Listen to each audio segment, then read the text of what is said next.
ماں مر گئی اور یوں ایک طوائف میری بہن بن گئی۔ اس کو پیسوں کی ضرورت تھی اور مجھے اس کے جسم کی۔ میرے اندر کا شیطان پوری طرح جاگ چکا تھا۔ جب میں کمرے میں اس کے پیچھے داخل ہوا، وہ برقع پہن رہی تھی۔ مجھے اس کا مجرا دیکھتے ہوئے مسلسل 10واں دن تھا۔ کیا غضب کی نئی چیز ہیرا منڈی میں آئی تھی۔ اس کا نام بلبل تھا۔ جب وہ ناچتی اور تھرکتی تھی تو جیسے سب تماشبین محو ہو جاتے تھے۔ روزانہ اس کو ناچتا دیکھ کے میری شیطانی ہوس مزید پیاسی ہوتی جاتی اور میں نے فیصلہ کر لیا اس سے ضرور ملوں گا۔ میں ہر قیمت پر اسے حاصل کرنا چاہتا تھا۔ اس دن مجرے کے دوران وہ بجھی بجھی سے دکھائی دے رہی تھی۔ اس کے ناچ میں وہ روانی بھی نہیں تھی، لیکن مجھے اس سے ملنا تھا، بات کرنی تھی اور معاملات طے کرنے تھے۔ مجرے کے اختتام پر جب سب تماشبین چلے گئے تو میں بھی اٹھا۔ وہ کوٹھے کی بالکنی میں اپنی نائکا کے ساتھ کسی بات پر الجھ رہی تھی۔ دروازے کے تھوڑا سا قریب ہوا تو میں نے سنا کہ وہ اس سے رو رو کر کچھ مزید رقم کا مطالبہ کر رہی تھی، مگر نائکا اس کو دھتکار رہی تھی اور آخر میں غصے میں وہ بلبل کو اگلے دن وقت پہ آنے کا کہہ کر وہاں سے بڑبڑاتی ہوئی نکل گئی۔ بلبل کو پیسوں کی اشد ضرورت ہے، یہ جان کر میرے اندر خوشی کی ایک لہر دوڑ گئی۔ چہرے پر شیطانی مسکراہٹ پھیل گئی کہ وہ ضرورت پوری کر کے میں اس کے ساتھ جو چاہے کر سکتا ہوں۔ میں اس کی جانب بڑھا۔ اس کا چہرہ دوسری طرف تھا اور وہ برقع پہن رہی تھی۔ پاس جا کر جب میں نے اسے پکارا تو وہ میری طرف مڑی۔ اس کا چہرہ آنسوں سے تر اور برف کی مانند ایسے سفید تھا جیسے کسی نے اس کا سارا خون نکال لیا ہو۔ اس کی حالت دیکھ کر میں چکرا سا گیا اور اس سے پوچھا کہ کیا ہوا ہے؟ وہ ایسے کیوں رو رہی ہے؟ میری طرف دیکھتے ہوئے وہ چند لمحے خاموش رہی اور میرے دوبارہ پوچھنے پر گھٹی گھٹی آواز میں بولی، ماں مر گئی۔ کیا؟ جب مجھے اس کی سمجھ نہیں آئی تو وہ بے اختیار روتے ہوئے دوبارہ بولی کہ آج میری ماں مر گئی۔ اس جواب سے جیسے میرے منہ کو تالا لگ گیا۔ میری شیطانی ہوس جس کو پورا کرنے کے لیے میں اس کی جانب آیا تھا، مجھ سے میلوں دور بھاگ گئی۔ تو تم یہاں کیا کر رہی ہو؟ میں نے غصے اور حیرت سے اس سے پوچھا۔ کفن دفن کے پیسے نہیں ہیں میرے پاس، اس لیے میں مجرا کرنے آئی تھی، مگر نائکا آج پیسے ہی نہیں دے رہی۔ کہتی ہے بہت مندی ہے، تماشبین کوٹھے پر نہیں آتے، جو آتے ہیں وہ پہلے کی طرح کچھ لٹاتے نہیں۔ وہ کہہ رہی ہے کہ عیدی والوں سے اپنی ماں کے کفن دفن کا انتظام کروا لو۔ اتنا کہہ کے وہ برقع پہن کر کوٹھے سے باہر نکل آئی۔ میں بھی اس کے پیچھے چل پڑا۔ میں تمہاری ماں کے کفن دفن کا بندوبست کرتا ہوں۔ وہ چند لمحے مجھے مشکوک نظروں سے دیکھتی رہی اور پھر خاموشی سے میرے ساتھ بیٹھ گئی۔ گاڑی ٹکسالی سے باہر نکالتے ہوئے میں نے بلبل سے اس کے گھر کا پتہ پوچھا۔ وہ علاقہ میرے لیے نیا نہیں تھا، کئی بار میرا وہاں سے گزر ہوا تھا۔ میں نے گاڑی اس طرف موڑ دی۔ سارا راستہ وہ خاموشی سے روتی رہی۔ میرے پاس اس کو تسلی دینے کے لیے الفاظ بھی نہیں تھے۔ کچھ دیر بعد ہم بلبل کے گھر پہنچ گئے۔ یہ چھوٹا سا ایک کمرے کا گھر تھا۔ صحن کے بیچ میں چارپائی پر اس کی ماں کی لاش ایک گدلے کمبل میں لپٹی پڑی تھی۔ صحن میں بلب کی پیلی روشنی وہاں بسنے والوں اور گھر کی حالت چیخ چیخ کر بیان کر رہی تھی۔ چارپائی کے پاس دو بوڑھی عورتیں بیٹھی تھیں، ایک کی گود میں 7-8 ماہ کا بڑا گول مٹول اور پیارا سا بچہ کھیل رہا تھا۔ آدھی رات ہونے کو آئی تھی۔ جیسے ہی بلبل گھر میں داخل ہوئی، وہ بوڑھی عورتیں بچہ اسے سونپتے اور دیر آنے کی وجہ سے ناراضگی کا اظہار کرتے ہوئے وہاں سے رخصت ہو گئیں۔ بلبل بچے کو لے کر کمرے کی طرف گئی۔ بچہ بہت بے قرار تھا اور پھر وہ اس کی چھاتی سے لپٹ گیا جیسے صبح سے بھوکا ہو۔ کیا یہ بلبل کا بچہ ہے؟ یہ ایک نیا انکشاف تھا کہ بلبل شادی شدہ بھی ہے۔ چند لمحوں بعد وہ کمرے سے باہر آئی، مجھے یوں ہی کھڑا دیکھ کر پھر کمرے میں گئی اور ایک پرانی کرسی اٹھا لائی۔ سیٹھ جی، معذرت، میرے گھر میں آپ کو بٹھانے کے لیے کوئی چیز نہیں ہے۔ وہ کرسی رکھتے ہوئے شرمندگی سے بولی۔ میں سر ہلاتے ہوئے اس کی کرسی پر بیٹھ گیا۔ کچھ سمجھ نہیں آ رہا تھا کہاں سے شروع کروں۔ تمہارا اصل نام کیا ہے بلبل؟ بالآخر میں نے اس سے پوچھا۔ وہ چپ رہی، شاید بتانا نہیں چاہ رہی تھی۔ افشاں میرے دوبارہ پوچھنے پر اس نے آہستہ سے کہا، بہت افسوس ہوا تمہاری ماں کی وفات کا۔ وہ خاموش رہی۔ تمہارا باپ بھائی کوئی ہے؟ اس نے خاموشی سے نہیں میں سر ہلایا۔ یہ بچہ تمہارا ہے؟ اس نے پھر خاموشی سے ہاں میں سر ہلایا۔ تمہارا شوہر کہاں ہے؟ چند لمحوں بعد وہ بولی، چھوڑ گیا۔ تم ہیرا منڈی کیسے گئیں؟ تم مجھے ناچنے گانے والی تو نہیں لگتی۔ اب وہ نظریں اٹھا کر مجھے دیکھتی ہوئی بولی، سیٹھ جی قسمت وہاں لے گئی۔ گھر میں کوئی مرد نہیں تھا، ایک بیمار ماں اور بچے کی ذمہ داری تھی، کہیں اور کام نہیں ملا، تو نہ چاہتے ہوئے بھی مجھے مجبوراً یہ راستہ اختیار کرنا پڑا۔ کچھ عرصے تک نائکا نے ناچ گانا سکھایا اور پھر دھندے پر بٹھا دیا۔ وہ مجھے مجرا کرنے کے روزانہ 200 روپے دیتی تھی اور ساتھ میں تماشبینوں کا بچا کچا کھانا بھی، جو میں گھر لا کر اپنی ماں کو کھلاتی ہوں اور خود بھی کھاتی ہوں۔ برقعے میں آتی جاتی ہوں، اس لیے محلے میں سے کسی کو نہیں پتہ چلتا، اور ایک بھرم قائم ہے۔ سیٹھ جی، ایسی کتنی ہی بے سہارا گمنام لڑکیاں معاشی حالات کے ہاتھوں مجبور ہو کر ان کوٹھوں پر ناچنے پر مجبور ہیں۔ آپ لوگوں کو کیا پتہ وہ کتنی مجبور ہو کر یہ قدم اٹھاتی ہیں۔ کوئی لڑکی اپنی خوشی سے یوں سب کے سامنے اپنا جسم، اپنی عزت نیلام نہیں کرتی۔ جو لڑکیاں ایک بار اس دلدل میں گر پڑتی ہیں، پھر وہ دھنستی ہی چلی جاتی ہیں اور پھر اس میں ہمیشہ کے لیے ڈوب جاتی ہیں۔ یہ سب کچھ بتاتے ہوئے افشاں کے لہجے میں بے بسی اور بے چارگی تھی، جیسے وہ کسی نہ کرتا گناہوں کی سزا کاٹ رہی ہو۔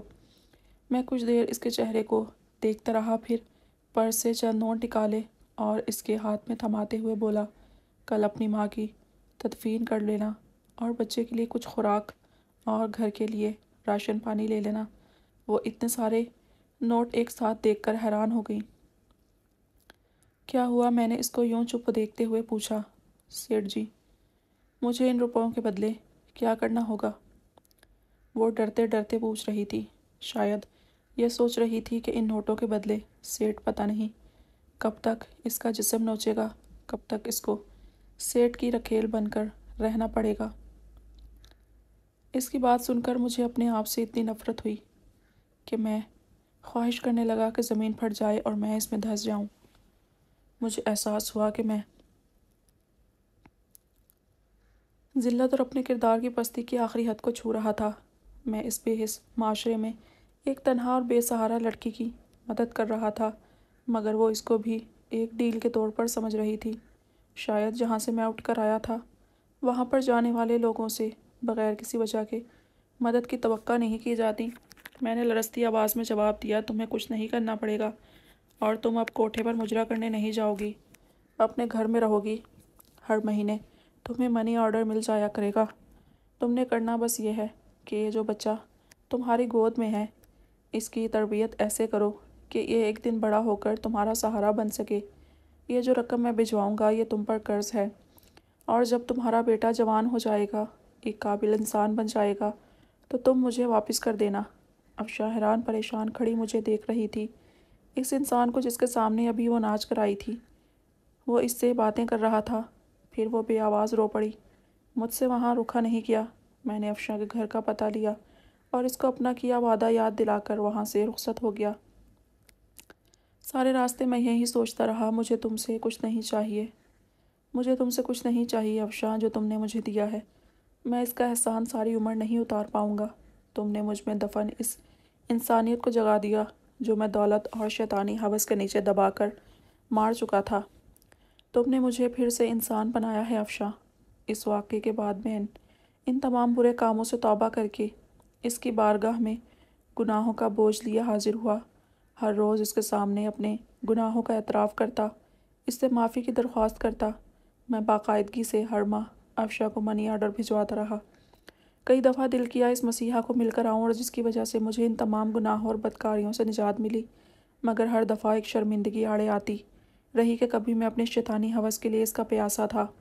اور پھر وقت گزرتا چلا گیا، دن مہینوں میں بدلنے لگے اور مہینے سالوں میں تبدیل ہو گئے، مگر میں افشاں کو بھولا نہیں تھا۔ وہ بھی میری طرح بوڑھی ہو گئی ہوگی اور اس کا بیٹا بھی جوان ہو گیا ہوگا، پتہ نہیں کسی قابل بنا ہوگا، اپنی ماں کا سہارا بنا ہوگا کہ نہیں۔ میرے بچے جوان ہو گئے تھے، زندگی اتار چڑھاؤ کے ساتھ مسلسل چل رہی تھی۔ ایک شام چھٹی کے دن جب میں اپنے گھر میں موجود تھا تو ملازم نے آ کر مجھے بتایا کہ ایک عورت اور اس کے ساتھ ایک جوان لڑکا آپ سے ملنے آئے ہیں۔ کون ہے؟ معلوم نہیں صاحب، پہلی بار ان کو دیکھا ہے، ملازم نے مؤدبانہ لہجے میں جواب دیا۔ اچھا، انہیں ڈرائنگ روم میں بٹھاؤ، میں آ رہا ہوں۔ کون ہو سکتا ہے؟ یہی سوچتے ہوئے میں ڈرائنگ روم کی طرف بڑھا۔ ایک عورت پرنور چہرے کے ساتھ سفید بڑی چادر میں خود کو چھپائے ہوئے ہاتھ میں ایک پرانی سی ڈائری لیے کھڑی تھی، اور اس کے ساتھ اچھے کپڑوں میں ملبوس ایک بڑا ہینڈسم نوجوان کھڑا تھا۔ اس لڑکے کو میں جانتا تھا، وہ ہمارے علاقے کا نیا ڈی ایس پی احمد تھا۔ سلام سیٹھ جی، میں افشاں ہوں اور یہ میرا بیٹا احمد۔ جو ہی اس نے افشاں کا نام لیا، میرے ذہن میں اس کا ماضی کا چہرہ گھوم گیا اور پھر مجھے پہچاننے میں دیر نہیں لگی کہ وہ افشاں تھیں۔ آپ مجھے پہچان گئے نا؟ میں نے سر ہلاتے ہوئے ہاں میں جواب دیا اور ان کو بیٹھنے کا اشارہ کیا۔ افشا پھر اپنے بیٹے سے مخاطب ہو کر بولی، احمد بیٹا، یہی ہے میرے مسیحا جن کی بدولت تمہاری ماں گندگی کی دل دل میں گرتے گرتے نکلی، اور یہی ہے جو تمہاری پڑھائی کا تمہیں یہاں اس مقام تک لانے کا ذریعہ ہے۔ میں ان کو جانتا ہوں امی جان، ان کا شمار علاقے کے معزز ترین افراد میں ہوتا ہے، مگر میں یہ نہیں جانتا تھا کہ مجھے اس مقام پر لانے میں ان کا کردار سب سے اہم ہے۔ سیٹھ صاحب، جس طرح آپ ہم بے سہارا اور بے کس لوگوں کی زندگی میں مسیحا بن کر آئے، اس کا احسان ہم کبھی نہیں بھولیں گے۔ احمد بڑی مشکور نظروں سے دیکھتا ہوا بڑی عاجزی سے بول رہا تھا۔ ایسے کہہ کر آپ لوگ مجھے شرمندہ مت کریں، میں نے افشا کی طرف دیکھتے ہوئے کہا۔ آج اس کو پکارتے ہوئے بے اختیار میرے منہ سے افشا بہن نکل گیا۔ میں خود حیران تھا، مگر یہ سچ تھا۔ افشا صوفے سے اٹھی اور آگے بڑھ کر پرانی سی ڈائری مجھے تھماتے ہوئے کہنے لگی، سیٹھ جی، اس میں وہ تمام حساب درج ہے۔ میری ماں کی تدفین سے لے کر آپ کے آخری منی آرڈر تک میں نے ایک ایک پائی کا حساب رکھا، آپ کے دیے پیسوں کا امانت کے طور پر استعمال کیا، اپنے بیٹے کو ایک قابل انسان بنایا۔ آپ نے مجھے 22 سال پہلے کہا تھا کہ یہ قرض ہے اور یہ تب واپس کرنا جب تمہارا بیٹا ایک قابل انسان بن جائے۔ کچھ لمحے خاموش رہنے کے بعد افشاں پھر سے بولی، سیٹھ جی، آج وہ وقت آ گیا ہے۔ میں آپ کے احسانوں کا بوجھ تو نہیں اتار سکتی، مگر جو پیسے آپ نے مجھے دیے تھے میرا بیٹا وہ ضرور اتارے گا، اور آپ سے درخواست ہے آپ انکار مت کریں۔ میں افشاں کو بڑی تحسین نظروں سے دیکھ رہا تھا۔ آخر اس نے وہ کر ہی دکھایا۔ یقیناً قول و قرار کو نبھانا، وعدے پر قائم رہنا ایک اچھے کردار کے حامل انسان کی بڑی نشانی ہے۔ یہ سب سن کر میرے دل میں اس کی عزت اور احترام اس اور بڑھ گیا۔ میں نے تم کو بہن کہا ہے افشا، اور میں کیسے تم سے یہ پیسے واپس لے سکتا ہوں؟ مجھے یوں شرمندہ مت کرو۔ میرے رکھے رکھے الفاظ میں پیسے نہ لینے کی معذرت چھپی تھی، مگر وہ بازید تھی۔ مجھے اس کے سامنے ہار ماننا پڑی، اور وہ تمام پیسے جو میں نے اس کو منی آرڈر کی صورت میں بھیجتا تھا اس کو واپس لینے کی حامی بھرنی پڑی۔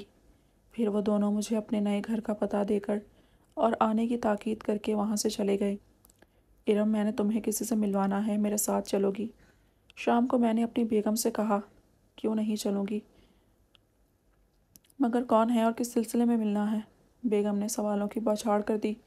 میں نے روبی بیٹی کے لیے ایک لڑکا پسند کیا ہے، تم مل لو، اگر تم کو پسند آ جائے تو پھر اس کے بعد روبی سے بات کر لینا۔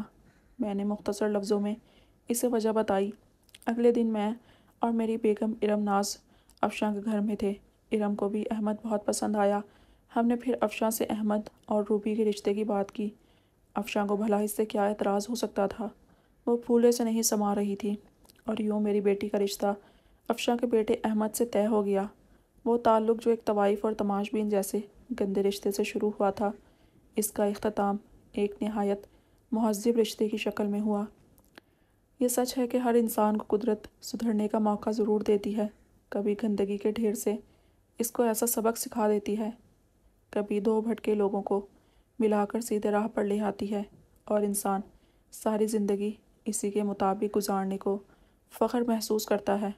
کبھی وہ طوائف اور میں تماش بین تھا، مگر آج وہ میری منہ بھولی بہن اور اس کا بیٹا میری بیٹی کا شوہر ہے، اور مجھے ان دونوں رشتوں پر فخر ہے۔